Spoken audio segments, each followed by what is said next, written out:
अब सारी नजरें दिल्ली पर हैं, जहां महायुति के 3 नेता इकट्ठे होंगे और आज केंद्रीय गृह मंत्री अमित शाह से मुलाकात करेंगे। माना जा रहा है कि इस बैठक में औपचारिक रूप से महाराष्ट्र के मुख्यमंत्री के नाम पर चर्चा होगी और इसके बाद महायुति इसकी घोषणा करेगी।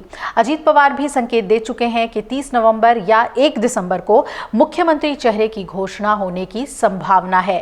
शिंदे के दावेदारी छोड़ने के साथ ही बीजेपी का मुख्यमंत्री बनने का रास्ता साफ हो गया है। इसके बाद अब फडणवीस का दावा सीएम की कुर्सी पर पुख्ता माना जा रहा है। हालांकि बीजेपी में आखिरी पलों में किसी नए दावेदार के नाम की दस्तक से इनकार भी नहीं किया जा सकता। शिंदे ने कहा कि गुरुवार को गृह मंत्री अमित शाह के साथ हमारे तीनों दलों की बैठक होगी और इस बैठक में विस्तार से हम चर्चा करेंगे और उसके बाद निर्णय ले लेंगे। हालांकि बीजेपी ने अभी तक महाराष्ट्र का अगला सीएम कौन बनेगा इसकी घोषणा नहीं की है। सूत्रों की माने तो बीजेपी एक बार फिर देवेंद्र फडणवीस को ही मुख्यमंत्री बना सकती है। एकनाथ शिंदे ने कहा कि केंद्र और राज्य सरकार मिलकर बहुत आगे बढ़ेंगे और निश्चित रूप से महायुति की सरकार स्थापित होगी। उन्होंने कहा कि मैंने प्रधानमंत्री नरेंद्र मोदी से बात की है, मैंने उनसे भी कहा कि सरकार बनाने में हमारी तरफ से कोई अड़चन नहीं है, आप निर्णय लीजिए। बीजेपी जो अंतिम निर्णय लेगी उस निर्णय की तामील हो जाएगी। मैं आज आप सबको कहता हूं कि भारतीय जनता पार्टी के वरिष्ठ नेता जो मुख्यमंत्री पद के बारे में निर्णय लेंगे और बीजेपी का जो उम्मीदवार होगा उसको शिवसेना का पूरा समर्थन होगा। दरअसल 2019 में बीजेपी को सरकार बनाने के लिए शिवसेना की जरूरत थी। उस समय भी मुख्यमंत्री पद का मुद्दा चर्चा में था और इसके बाद शिवसेना ने बीजेपी का साथ छोड़ दिया। राज्य में महाविकास अघाड़ी की सरकार आई, उद्धव ठाकरे मुख्यमंत्री बने। हालांकि इस बार नंबर बीजेपी के पक्ष में थे, इसलिए शिंदे के पास कोई विकल्प नहीं था। बीजेपी के पास 132 विधायक होने के कारण शिवसेना की सौदेबाजी की शक्ति पहले से ही कम थी। वहीं बिहार में कम सीटें होने के बाद भी नीतीश कुमार की जेडीयू को मुख्यमंत्री का पद दिया गया था। ऐसे में शिवसेना ने मांग की थी कि महाराष्ट्र में भी यही पैटर्न लागू कीजिए, लेकिन इसे खारिज कर दिया गया। ये बात कही गई कि चुनाव के बाद भी नीतीश कुमार को मुख्यमंत्री बनाया जाएगा, ऐसा बीजेपी ने पहले कहा था। हालांकि बीजेपी ने कहा कि शिंदे से ऐसा कोई वादा पार्टी ने नहीं किया।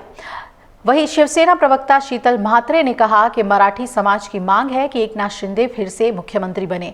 दरअसल मराठा आरक्षण के मुद्दे पर शिवसेना ने मराठा कार्ड खेला, लेकिन जरांगे फैक्टर के बावजूद मराठवाड़ा में बीजेपी को सफलता मिली। ऐसे में मराठा वोटर्स के बीजेपी को मिले समर्थन को देखते हुए भी ये मुद्दा फेल हो गया। 2019 में शिवसेना ने बीजेपी को अकेला छोड़ दिया था। हालांकि इस बार ऐसा नहीं है। अगर शिवसेना ने जोर लगाया होता तो अजीत पवार बीजेपी के साथ रहते, फिर बीजेपी उनके साथ सरकार बना लेती। शिवसेना की ओर से मुख्यमंत्री पद के लिए एनसीपी को समर्थन देने का अनुरोध किया गया था, लेकिन अजीत पवार ने बीजेपी के पक्ष में वोट देकर शिंदे को झटका दे दिया।